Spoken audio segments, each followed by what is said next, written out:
స్వాతంత్ర ఉద్యమం కోసం మనం భరతమాత స్టాచ్యూని తీసుకున్నాం. ఎందుకంటే ఉద్యమాన్ని ముందుకు తీసుకెళ్లాలంటే ఒక రూపం ఇవ్వాలి, అవునా కదా. మన దగ్గర ఏంటి సార్ విగ్రహారాధన ఎక్కువగా ఉంటుంది.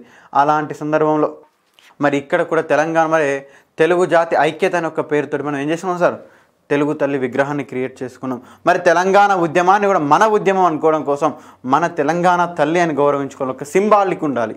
అందుకోసమని 2007వ సంవత్సరం నవంబర్ 15వ తేదీన మనకు తెలంగాణ తల్లి స్టాచ్యూని కూడా మనం ఇనాగ్రేట్ చేసుకోవడం జరిగింది. మరి తెలంగాణ తల్లి విగ్రహంలో కూడా మనకు అన్నీ కనిపిస్తాయి. గద్వాల ఏంటి సార్, పోచంపల్లి, సిద్దిపేట ఇవన్నీ ఒక చీరల ప్రతిరూపం. మనకు ఇక్కడ నారాయణపేట ఇవన్నీ ఒక చీరల ప్రతిరూపంతో తెలంగాణ తల్లి. తెలంగాణలో మనకేంటి సార్ ప్రముఖమైన పండుగ బతుకమ్మ. మరి బతుకమ్మతోటి ఒక చేతిలో బతుకమ్మ, మరో పక్కన తెలంగాణలోటి ఒకప్పుడు ఎక్కువగా పండించేటువంటి మొక్కజొన్న, అదేవిధంగా కరీంనగర్ సిల్వర్ ఫిలిగ్రీ మెట్టలు, ఇట్లా కోహినూరు వజ్రంతో మనకు కిరీటం. ఆ యొక్క రూపంలో తెలంగాణ తల్లి విగ్రహాన్ని కూడా మనం తయారు చేసుకోవడం జరిగింది.